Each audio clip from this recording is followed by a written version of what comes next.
Welcome, everyone. I'm Dick Deming. I'm Medical Director of Mercy One Cancer Center, and I'm the founder of Above and Beyond Cancer. Welcome to our weekly cancer education series. It's brought to you by a grant from the Iowa Oncology Society. And our topic tonight is going to be finding cancer in a blood test. And our guest is Dr. Hannah Calkins, and Hannah is the Oncology Medical Science Liaison for Natera. So welcome. Thank you so much for having me. It's an exciting topic. I love the science behind this, and I think everyone will as well. But before we get into the science and actually talk about finding circulating tumor DNA in the bloodstream, let's get to know you a bit. So you've got, where did you grow up? I grew up in a small town upstate New York called Corning, very well known for its glass blowing and the glass museum. How big is Corning? I want to say around 10,000 people. Okay. But that could have changed. I've been gone for a little bit. So, okay, I ask everyone, what was your claim to fame in high school? Oh, in high school, I was the editor-in-chief of our yearbook. And we took it seriously. We, submitted to competitions, won awards, things like that. So I very much care about design and style. And great. Yeah, that was fun. That was a good time. And then where'd you do your undergraduate? My undergrad was done at the University of Buffalo. Okay. What was your major?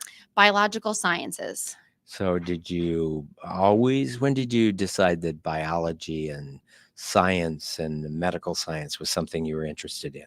Is that something you got in high school? Or? Yeah, I toyed around for a while. My junior year biology teacher, I think, solidified it that I don't know what I want to do, but something in the biology space. So a BS in biological sciences, was a good step to opening the doors to kind of anything I'd want to do from there. And then did you go right on to graduate school or did you? Okay. I did undergrad research, and the lab I was working in had PhD students. And I figured, well, not sure what I'm going to do next. So why not a PhD? Everyone else around me seems to be doing it. So, at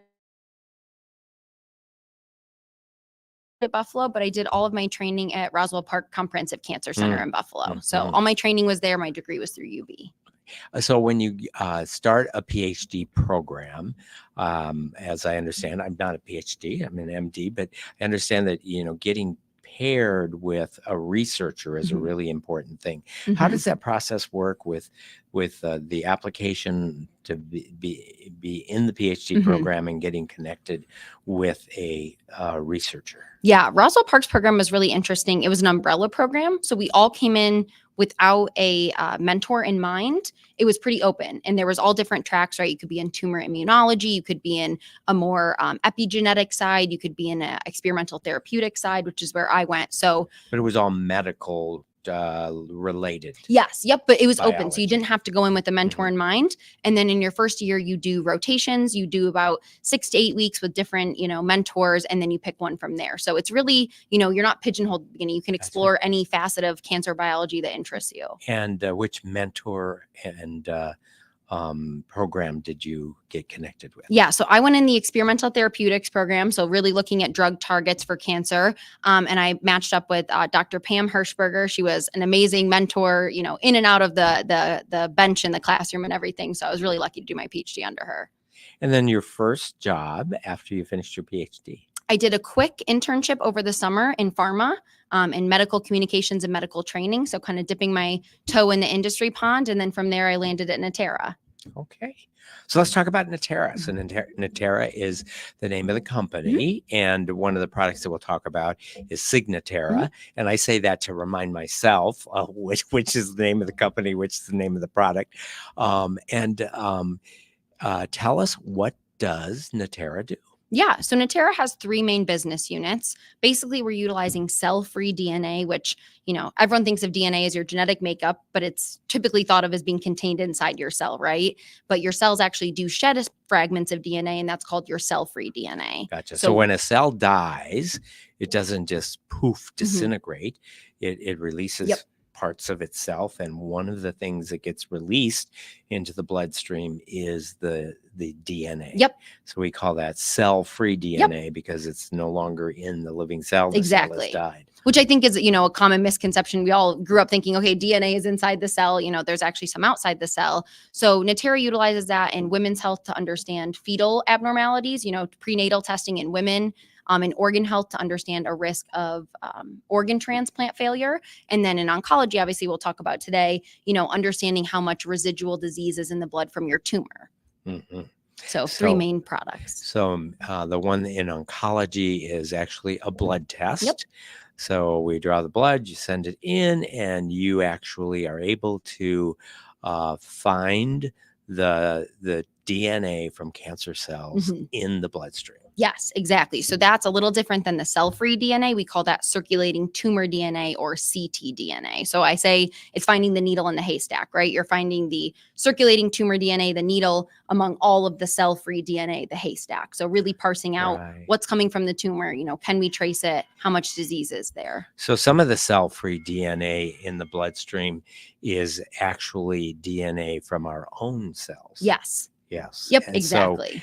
um, so I'm sure there's a very deep scientific answer, but how can you tell the difference between a DNA that's from a normal cell and the DNA from a cancer cell? Yeah, so it's really due to the mutations in the cancer cells, right? We know what our normal DNA is supposed to look like. Obviously, we're all a little different, right? That's why Mhm. hair color is different, eye color, height, all of that. There's little changes in that, but the tumor DNA is really different because of the mutations there that, cause those regular cells to become cancerous cells. So it's really just comparing the two. It sounds pretty basic, but that's really what it is. It's understanding what normal is and how those tumor cells differentiate Mhm. from normal. So I've had a guest on from the company Grail, and Grail is a company that is making a test to screen for cancer by detecting uh, circulating tumor Mhm. DNA in patients who don't have a diagnosis of Mhm. cancer to see if they can find a circulating tumor Yep. DNA as a screening test for someone who may have cancer. Is the science of how you're finding your DNA, the circulating tumor DNA, the same science as their science? It's similar. I would say, what stands out about our test is it's going to be both personalized and tumor informed because we're using the patient's cancer tissue sample to build the test. So what Okay. something like Grail or even a tissue-free assay is going to do is they're going to build off a gene panel, a very standard gene panel of very commonly mutated cancer genes. So that's great to Right. kind of cast a wide net and see what's out there and capture everything. What's different about Signatera is instead of casting a wide net, we're really honing in on the specific mutations that are present in that cancer patient's tumor. Right. So as opposed to the Grail test, which is used for screening Yep. the population, your test is used to help determine and influence the treatment of someone who's already been diagnosed with Yes, cancer. exactly. So at the very beginning, correct me if I'm wrong, we would send in a piece of the tumor Yes. and a blood test, Yep. a blood sample Yep. to you all. So you would have the actual tumor Yep. and know what the tumor DNA is. Yep. And Exactly. then you detect a test, devise a test to actually look for that tumor's Yep. DNA in the bloodstream. Exactly. And as you said up front, we take the tissue sample, we take an extra tube of blood too to subtract out all of that extra DNA we were talking about, right? We really want to hone in on those tumor specific mutations. So we get rid of all the background noise, and then it's specifically, a test built to your cancer, Mhm. different from a different patient's cancer, different from a different patient that has the same cancer type as you. Right. It's So this tumor is specific. John Doe's Exactly. colon cancer, Yep. and you're looking for John Doe's colon cancer circulating DNA in his bloodstream. Yep. So let's stick with John Doe, our patient who has colon cancer, and how would the use of your blood test influence his treatment? Yeah, I think colon cancer is a really great example, right? There's this current paradigm in the medical field of undertreating or overtreating in all cancer types, but in colorectal specifically, we know that there are some lower stage patients that may benefit from therapy. And we know that there are some later stage patients that, may not need therapy as well. So where can we start to understand how this test fits in understanding who's more at risk than others? So I think at baseline, what this test does is it's a really great risk stratification tool. If a patient in our test, it's a binary result, so a positive or a negative. If it's positive, we also quantify that. But just at the binary level, if a patient's positive, unfortunately, they have a worse prognosis. Their cancer is a higher risk cancer. If Right. they're negative, it's a better prognosis. So we would assume that if you did the blood test before the patient had any treatment, that it's going to be positive. That's a fair assumption. We do have some data in other cancer types, breast, for example, showing that actually patients that are negative at baseline do really well. And I think that speaks to the biology of the Gotcha. cancer, right? If you have a more indolent tumor, a less aggressive, less shedding tumor at the beginning, you're going to do pretty well. So a negative Gotcha. at baseline isn't necessarily a bad Gotcha. thing. It might actually be a better prognosis. And just to clarify for everyone, we're not looking for tumor cells that are in the bloodstream. So Nope, the DNA we're that's being looking for, shed. and so the tumor can be localized, not metastatic, can be localized, but even as a normal tumor grows without any treatment, some of the cells will die. Yep. Just like every organ system in our body, we have some cell death and some cells that grow. So the detection of the circulating tumor DNA does not mean that the person has metastases. Yeah, correct. I mean, we see great correlations between, worse tumor stage and grade, higher stage and grade, larger tumor sizes. They tend to be higher in the what we quantify as MTM per mil or mean tumor molecule per milliliter. But it's not necessarily a perfect science, as you said, that you can definitely still have cancer there and it not be shedding. We know it's there, but you're negative on our test. So in the colon cancer situation, typically, someone will have a biopsy done by colonoscopy, and then typically for colon cancer, surgery is done first. And if the surgery is done and the patient had, let's say, a fairly large tumor but didn't have lymph nodes that were involved, there's a question about, well, do they really benefit by getting a bunch of chemotherapy afterwards or not? So one of the ways that this test might be used is you send in a piece of the tumor, you send in a blood sample after the patient has already recovered from the surgery, and then you determine whether you can still find, after the tumor has been removed, circulating tumor DNA in the bloodstream. Exactly. Did we get it all during surgery, right? If it's negative, that means, you hopefully got it all. It's all out of the bloodstream as well as far as we can detect. If it's positive, even if it looked like clear margins in a good surgery, that indicates to us that there's still residual cells floating around, maybe, local, micrometastasis sites outside of the local site. So that kind of raises your red flag, right? And as you said, it may provide a note to the provider of, hey, this patient definitely needs to undergo adjuvant therapy. Maybe we go with a more aggressive regimen to make sure we really get it all. And on the opposite, a negative could start to beg the question, could we de-escalate therapy? Could we kind of watch and wait this patient for a little bit?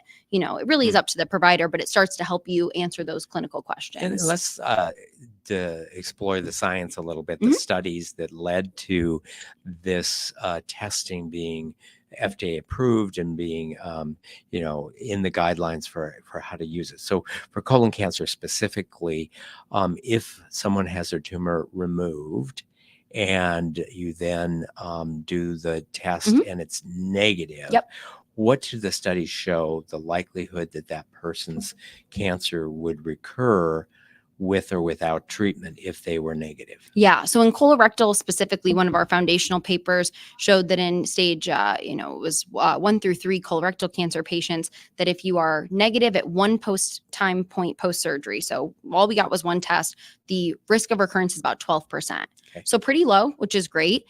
We found in that study that with serial testing, patients that remain serially negative, so, we're still not detecting cancer in the blood, that risk of relapse dropped to 3%. Okay. So, it's a really good snapshot in the moment, which I always say it's a great, real-time biomarker, but it's only today. So you have to keep testing to see what tomorrow brings. But then conversely, if the person has surgery and now we're a month or 6 weeks after surgery and we do a blood test and we send it in and they test positive, what's the likelihood that that person who tests positive would develop metastatic disease? Yeah, the same study showed that about 97% of patients that are positive post-surgery are at risk of relapse. We did also show that patients that received adjuvant therapy, that drops down to about 70%. So a good, window of opportunity there to intervene for those patients. But without any additional intervention, it's a 97%. So it's very predictive. Yes. So just to recap, if you have the tumor removed, How long do you wait after the tumor is removed to collect the blood to send to you guys? Yeah, that's a debate in the field. Okay. We typically say our MRD window,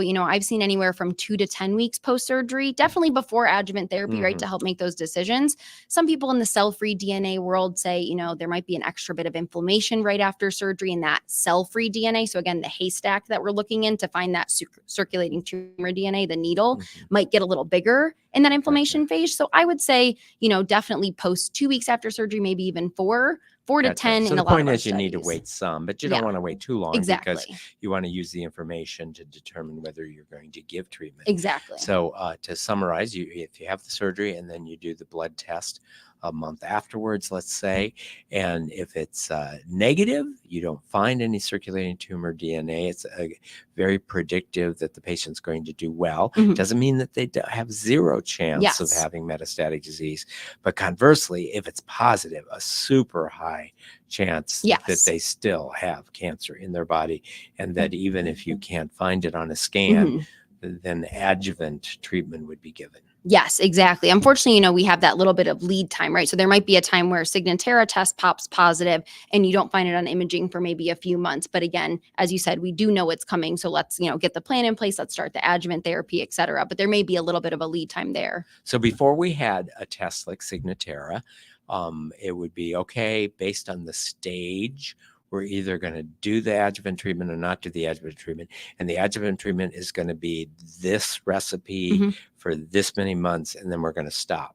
How can the Signatera blood test help inform how long to continue with the adjuvant treatment? Yeah. So testing a patient while on therapy gives you a really good indicator, is therapy working or not? As I said, the test reads out both a binary positive or negative, but then if it is positive, we quantify it. So if a patient's on therapy and they're, again, what we call MTM per mil is rising, you can make the assumption that, a patient's not responding to therapy. So in that case, could we switch a regimen? Could we add another, drug on top, et cetera? On the opposite, if a patient's MTM per mil is decreasing, that's a good indicator that the treatment is working. So here, maybe we stay the course, eventually further out, could we discuss drug holidays, things like that? That's part of the discussion as well. But yeah, a really good indicator as just a simple blood test showing if a patient's it's an accurate responding. predictor of how effective the therapy is working. Yeah, on therapy monitoring is also a great And then use case. would you expect, if the adjuvant therapy has been successful, that you will go to a negative test? Yeah, so that's definitely, I think, one of the best questions we get is, how long does a patient have to stay negative for? What's that window there of confidence, let's say? And so I think, again, that serial monitoring really helps hone that in. A longer patient is staying negative, the more confident you can have that they're doing well, responding to therapy, and their cancer really, is in remission at that point. Okay. So we've used the test in our sample case to determine whether to do chemotherapy after surgery. We've used it under treatment to determine if the treatment is working or not working. Then how is the test beneficial in following the patient who is now cancer-free? So let's say the patient had surgery, had the chemotherapy, now the test is negative. How often might one? So without the test, we typically are doing some less reliable tumor markers like a CEA, or we're doing scans to look at the liver, or blood tests to look for any abnormalities. Now that this blood test exists, how often do you recommend that the test be done to see if the patient is still negative, meaning no circulating tumor DNA in the bloodstream? Yeah, I think, as with any provider, right, you're going to watch closely the first year or two, maybe post-surgery, post the end of adjuvant therapy.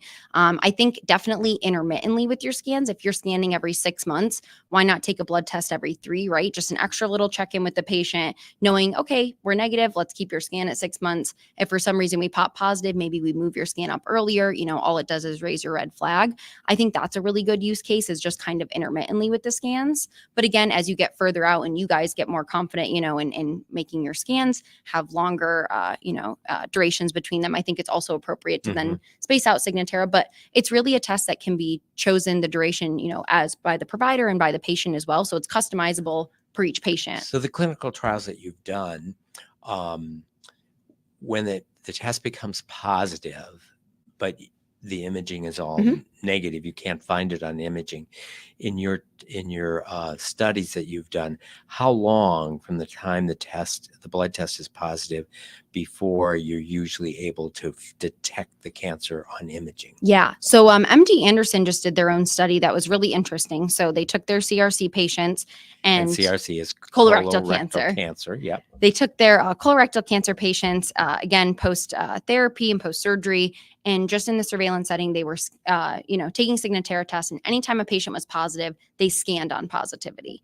And what they found was that lead time on average in that kind of real world setting where in real time they scanned a patient when a Signatera test popped positive, they found about a 5-month difference, right? So on average, patients could expect that if Signatera was positive, about on average, their scans will become positive in 5 months, which I think seems like, potentially a lot of time for a patient, but 5 months, really gives you time to meet with your doctors, decide what the option is when the cancer does come up on the scan, decide, what treatment regimen, am I going to go get a second opinion? Am I going to look into clinical trials, things like that? So I think in that 5 months, a patient and a provider can really, get their ducks in a row, get things in order and be prepared when it does show up on a scan. Right. So it'd be rare for somebody to have symptoms or die of cancer if the only evidence of their cancer was the circulating tumor DNA. Yes. So usually you've got plenty of time, and I would say the paradigm is before Signatera, will you wait until you can see there's cancer before you start cancer treatment again? So now the question is, since there's a 5-month lead time, would patients benefit by starting the treatment just based on the Signatera test, or waiting until you actually can prove that there's cancer besides the blood test? That's the question we're trying to answer right now with a lot of ongoing clinical trials. As you said, this test is able to really detect on the cellular level, is there disease in the blood? So as you said, it might not at this point show up on a scan. So there is that built-in lead time just due to kind of how small and narrow we're looking into these cancer cells. But we have a lot of ongoing prospective clinical trials to answer that, right? If we see the cancer early, does treating early matter? And is it going to make a difference? And I think that's really where it's so exciting in the field to see that data start to come through. Can you explain maybe the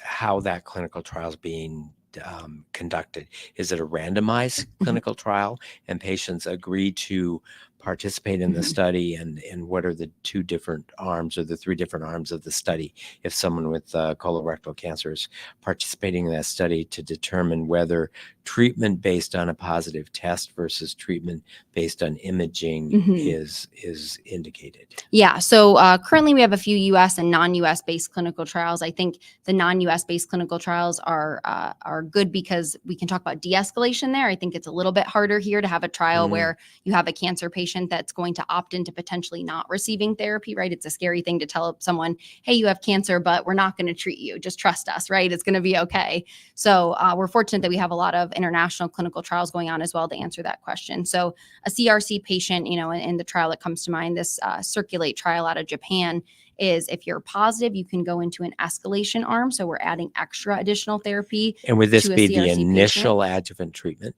Yes, post surgery. So it's not a recurrence of Nope. a patient. So the patient right after surgery. So if it's positive, then they might get a more aggressive chemo regimen than the regular. Yeah. So let's see if that makes a difference, right? Let's see if actually, number 1, treating early makes a difference. And number 2, if treating early, does standard of care make the difference, or does adding extra, chemotherapy regimens on top make the difference? And then on the opposite end of the arm, you have those negative patients. So again, if you are ctDNA negative post-surgery, does either having standard of care therapy or just undergoing observation, what is the outcome there? And I will say in a lot of trials that we've run retrospectively, so, in the past, these things already happened and then we analyze them, in real time. We've seen that when using ctDNA as an exploratory biomarker, you do see that there are ctDNA negative patients who benefit from observation, right? They're not doing any better or worse than those that get the additional therapy. And we see that there are ctDNA positive patients that do really benefit from that additional therapy. So while that's all kind of, exploratory and not, done in this way of now we're actually randomizing, as you said, to make this, the prospective trial. That'll be really exciting to hope those results are recapitulated. And as you pointed out, it's not just about identifying those patients who need treatment or need more treatment, that patients may benefit by knowing that they don't need the treatment. Agreed. And that is hugely beneficial, because if you don't have to go through a 6-month regimen of chemotherapy, that's going to improve quality of life and even, reduce some deaths. Yeah, we even have a similar bladder cancer trial going on right now where, again, same thing, ctDNA positive, what's the treatment regimen that's going to benefit, and do we benefit from treating early? And ctDNA negative, let's go undergo observation. And that just read out at a conference, a real interim analysis, but at, I believe, 18 months, the overall survival of those negative patients that just underwent observations, they were negative post-surgery, is 98%. So it's looking really great for those patients to say, hey, yeah, we can spare you the toxicities. So the science of finding the circulating tumor DNA has been around for quite a while. When did the Signatera test get its first approval for being used clinically in decision-making in colorectal cancer? Yeah, so technically, it's as a diagnostic test, it doesn't need FDA approval. It's a little bit different. Things are changing now where FDA approval is going to be needed, but they got an FDA approval, breakthrough designation, and then, the Medicare coverage is really, I think, what's really important now getting into guidelines. So currently we have 6 different Medicare coverages, including colorectal cancer, breast cancer, muscle invasive bladder cancer, ovarian cancer is recent, as well as any cancer patient on immunotherapy. So that's, what we're really looking for is to get, insurance on board and to get into guidelines. Like I said, the FDA stuff is changing, and now diagnostics tests, will have to be FDA approved. So that's coming down the pipeline. But for us, we've really been pushing for those Medicare coverages and to get, these biomarkers covered for patients. So when did it first get into the NCCN guidelines?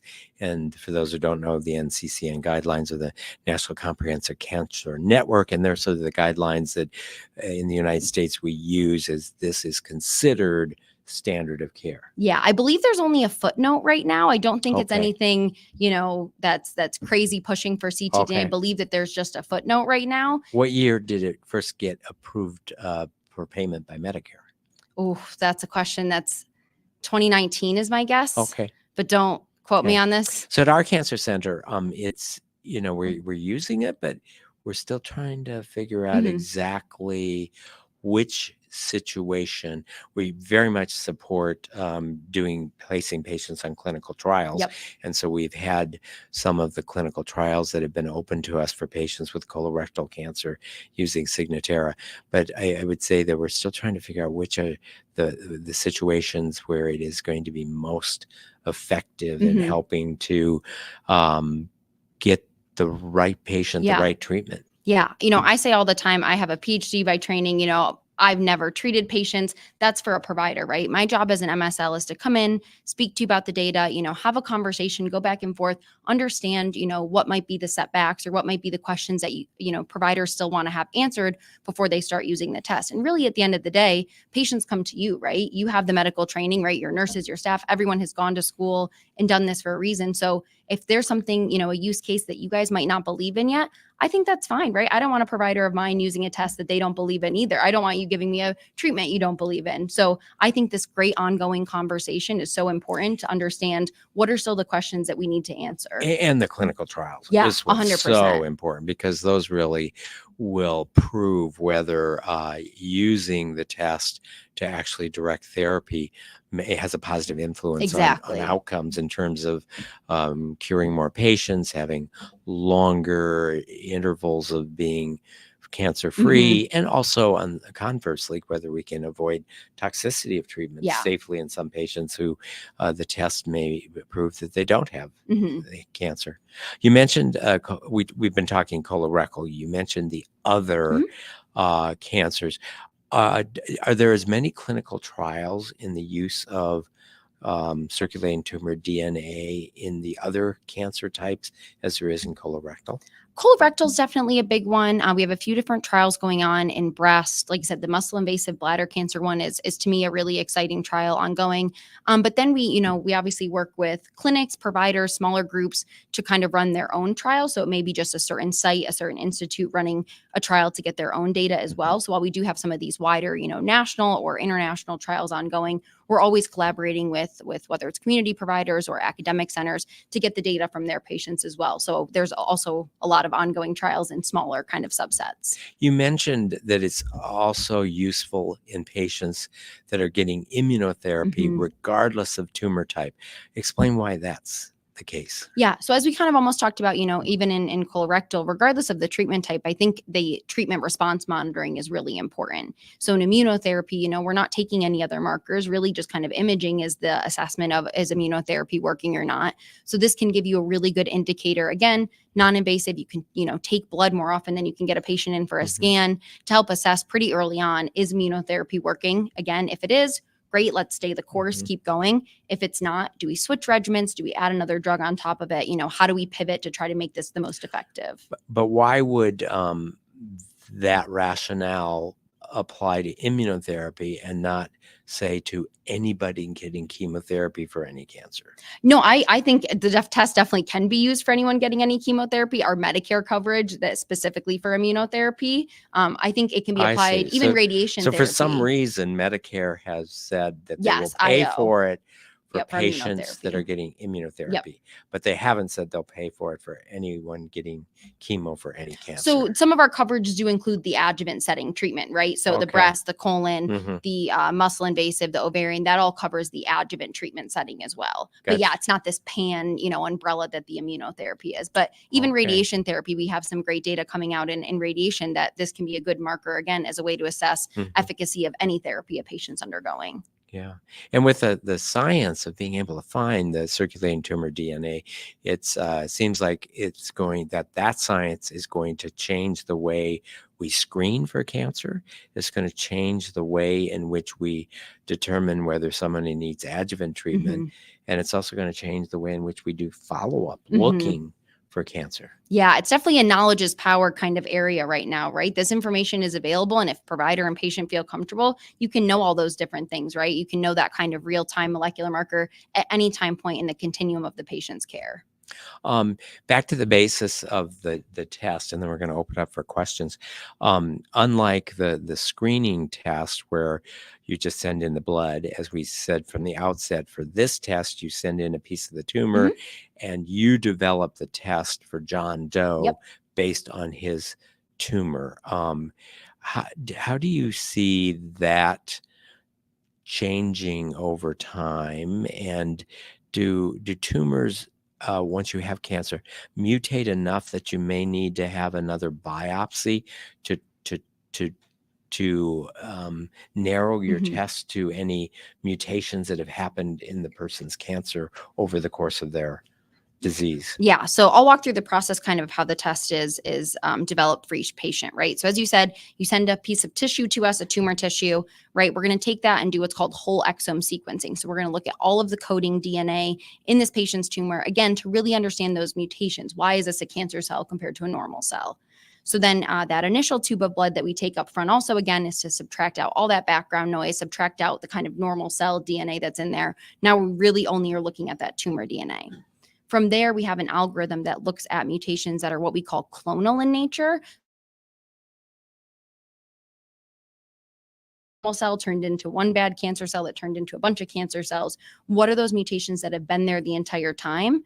And those mutations tend to be what we call passenger in nature. So we think about targetable mutations. Those are mutations that, patients can get therapy for, specifically to target that gene that's mutated in their cancer. These are genes that don't matter, right? That they're not going to be a targeted mutation for. So to your question of if a cancer, metastasizes, if it mutates, if it goes through resistance to treatment, because we're tracking those mutations that are more clonal and passenger in nature, those aren't going to be affected. So the test is able to pick up, a metastatic disease because it's still those original tumor cells, even though, yes, the targetable side may have changed. So that's kind of built into the test that we're specifically looking at, your tumor mutations that are going to be there, regardless of what happens to these tumor cells. So even though the cancer may mutate Mhm. over years, many of the mutations in the cancer cell are stable and can still Yes. be used for identifying.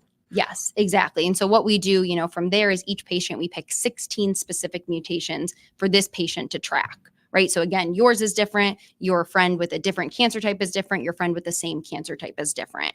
So we track those top 16 mutations. Again, we have that binary positive or negative result. So if a patient is positive, that means we've detected 2 or more of those 16 variants in the blood, right? So your tumor DNA is being shed. We're picking it up. We're seeing that it's there. At the beginning, when we send to you a piece of the tissue from the tumor and the blood test, how long does it take to get that first reading back? Yeah, the first reading's about 4 weeks just because we have to build that tumor test, right? Sometimes it can be a little delayed if we have trouble getting the tissue from your site. If a patient had surgery a while ago, we can go back. It doesn't have to be fresh tissue. We can go back a few years for a patient. So as long as we get that tissue right away, about 4 weeks for that initial test. And then any subsequent tests are just a blood draw. So we don't need the tissue anymore. We're done with that. Those subsequent blood draws are about 7 to 10 days turnaround time to get you those results. Okay. Very good.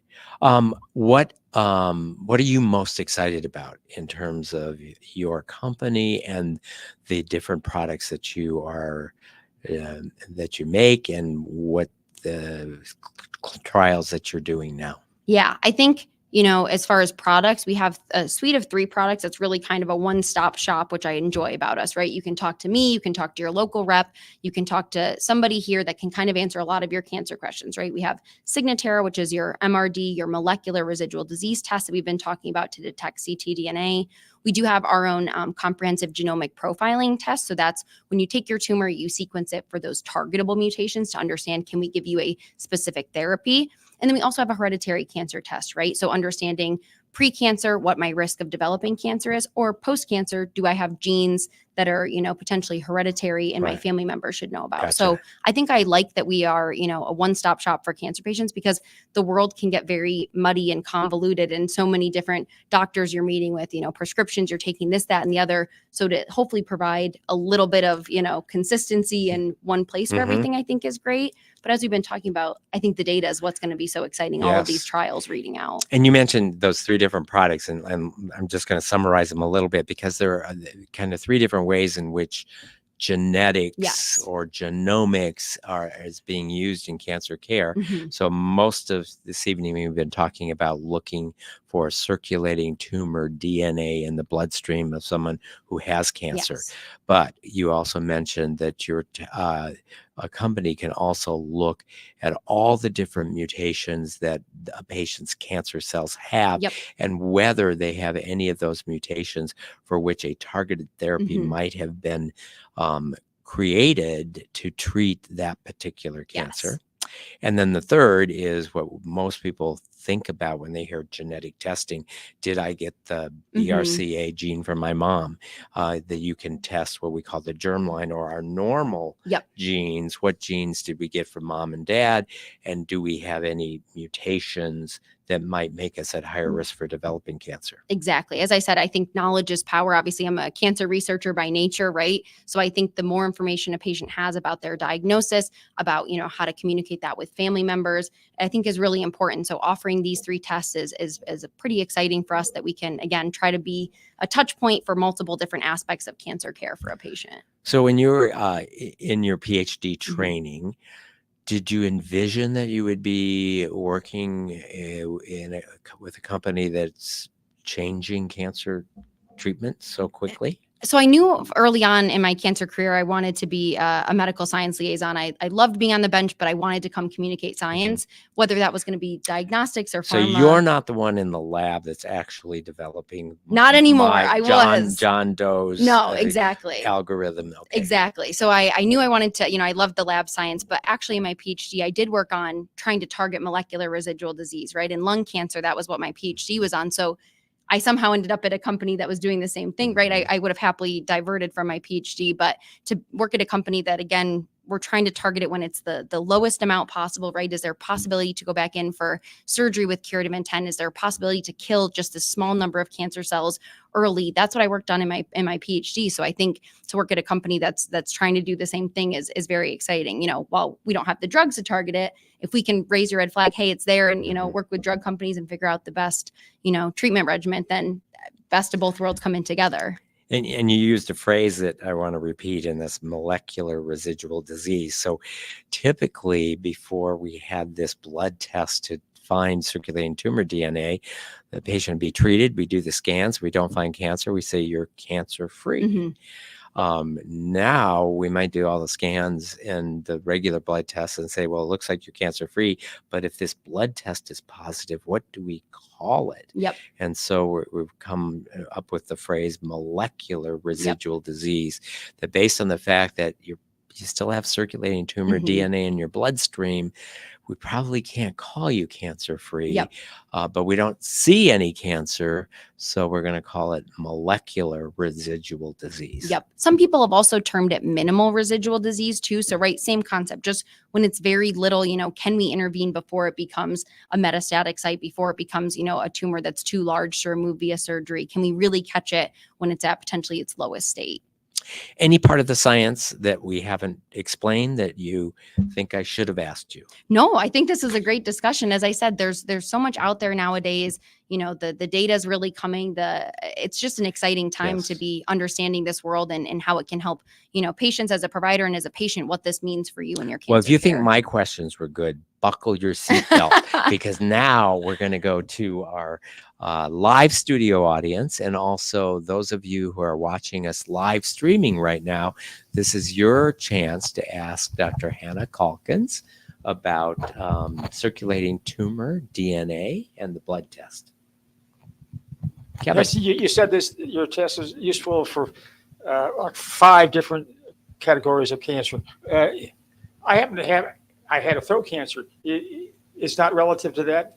To those cancers? Sorry, that was supposed to be a miss. HPV positive oral pharynx cancer is do you have a test? Can you use this circulating tumor DNA to help inform treatment for that type of cancer? Yeah, so I apologize for the confusion. That was just our Medicare coverage, right? So that's what Medicare has approved us that they're going to pay for, as insurance.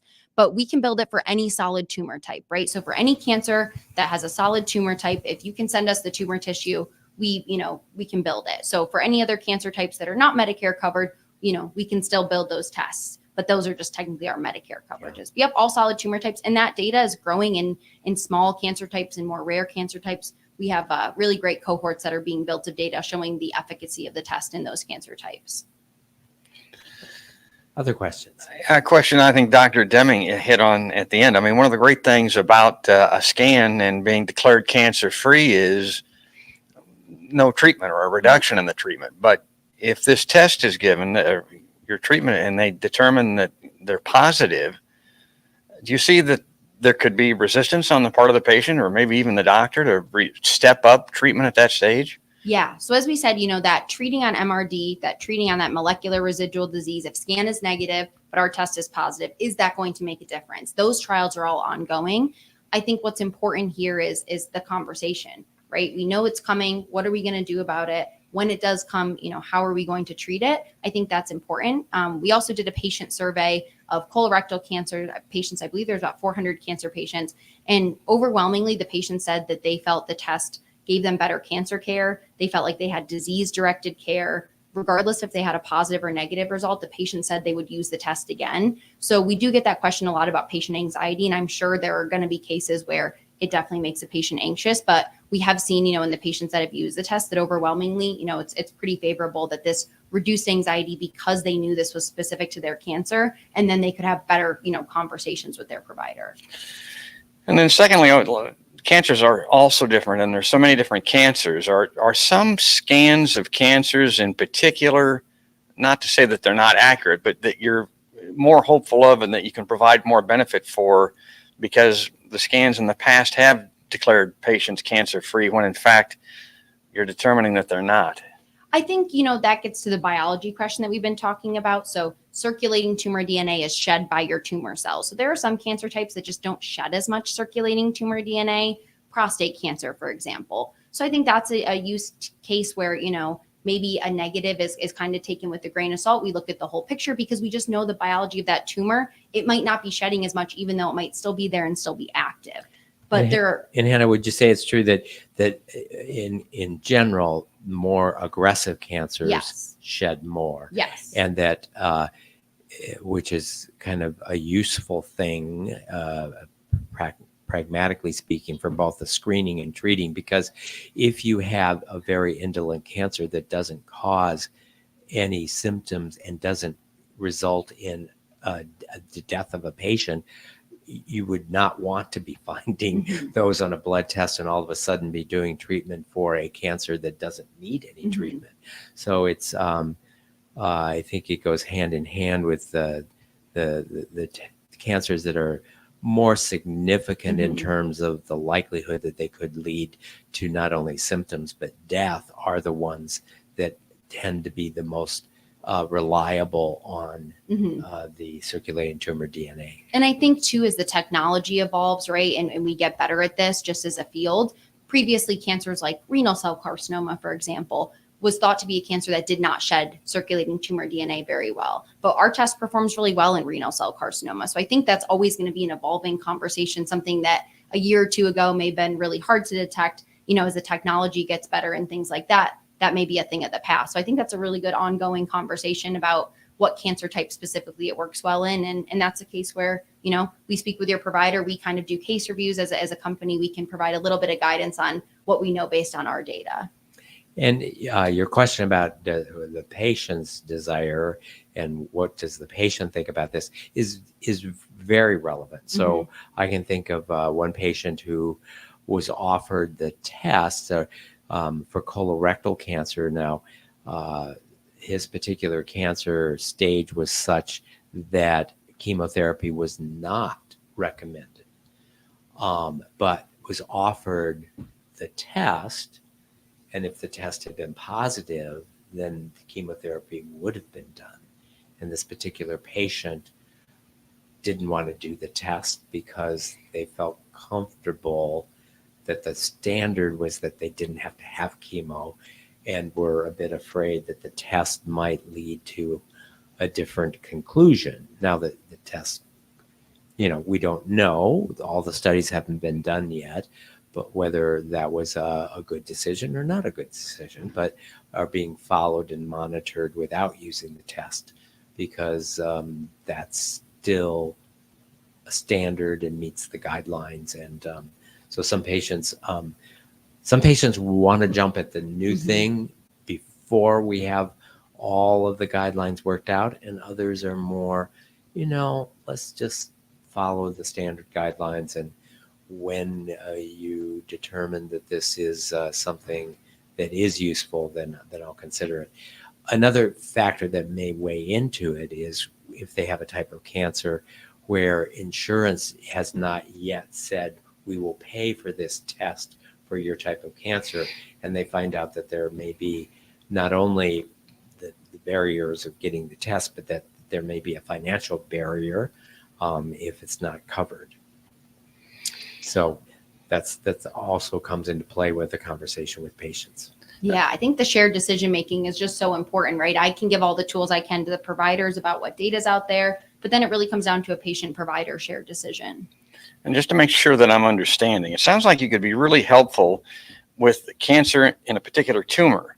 But if the question is, has that cancer gone elsewhere, spread elsewhere, your test is not going to be any help with that at all. No, because it's tumor specific. Oh, no? Yep, yeah.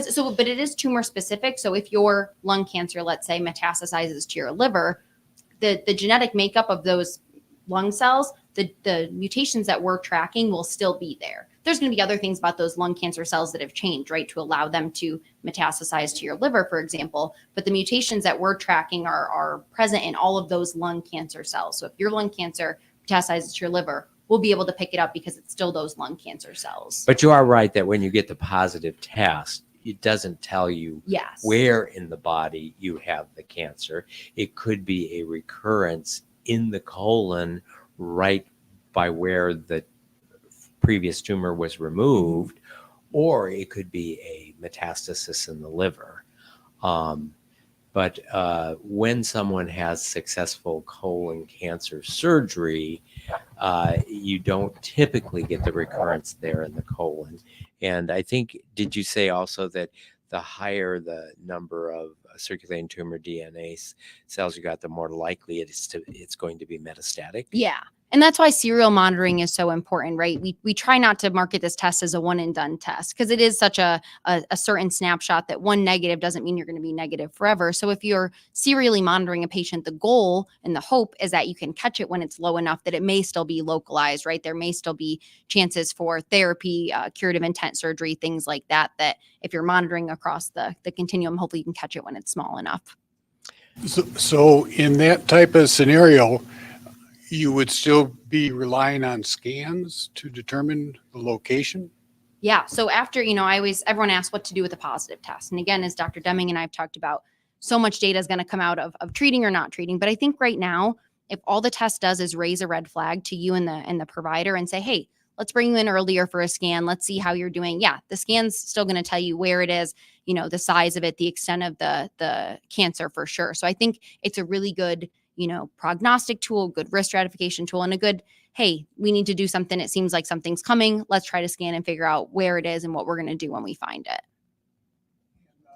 So it sounds like your company has pioneered this technology. So do you have cornered the market on that, or is that spreading out to other places, or does everyone have to come to you for this? Yeah, so it's a great question. So as far as our test, again, which is a tumor-informed test, you have to send us a tumor tissue. We have the market on that. Tissue is gold standard. It's going to give you the most specific and sensitive test, again, to your cancer type. The field's really growing. A lot of companies out there have what's called a tissue-free assay. So what they do is don't take any tissue sample. They're going to take blood and then use a panel. So again, similar to the conversation with Grail, they look at a panel of genes to see, kind of in general, cast a wide net, see if we can find circulating tumor DNA in your blood for potentially a plethora of cancers. So I think the market's really big as far as the tissue-free space goes. But as far as tissue-informed, I think our company's really in a great place with this test. Our technology's been around, as I said, in other health systems, women's health and organ health for a while now. So really in the tissue-informed, which is a different test than some of the other ones you may hear about, which are tissue-free. Yeah, I think it's definitely, Natera's game over here, which is great. But tissue-free, it's a place where we're hoping to go as well, because tissue's not always available to patients. So we'd love to have an option where we can reflex to a blood-only test and still be able to give patients without tissue some results.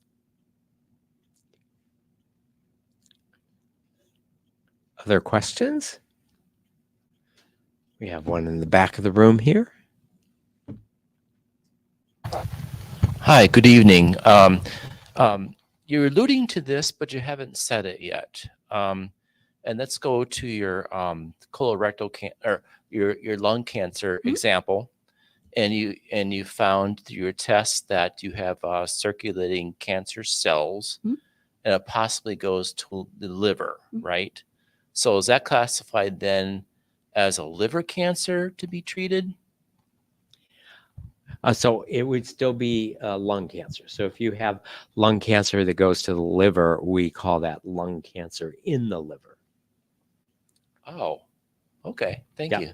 And so, and that, as Hannah said, the DNA profile of the lung cancer in the liver is the same as the DNA profile of the lung cancer in the lung for the purpose of this test in identifying circulating tumor DNA. I did forget to mention too, when we were talking about, the shared decision making and potentially a cost of the test being a barrier to patients. We do have a really great compassionate care program. So for any cancer patients where, we're working with the insurance and the insurance is denying and a patient has an out-of-pocket cost, we have a really generous compassionate care program. So our team is really trying to make it so that, cost is not a barrier to this test for patients. There's so many biomarker bills going around right now, trying to get it so that these types of tests and these types of biomarkers are covered by insurance for patients. Yeah. Excellent. And we just passed in Iowa couple Yes, weeks I ago. know. A Exciting. biomarker bill, and some people in the room were with me up at the Capitol as we got that bill through the Senate, the House, and the governor's signature. We got time for one more question. Any questions out there? None online? Well, thank you, Dr. Hannah Calkins. Thank you so much. From Natera, talking about circulating tumor DNA and how it can influence how we improve the treatment for patients. Yeah, thank you so much for having me. If any of you in the room or watching us live streaming know someone that might benefit by watching this program, it will be available beginning tomorrow on demand at the Above and Beyond Cancer YouTube channel and also at the Mercy One website. Thanks for joining us. I hope you'll join us again next week.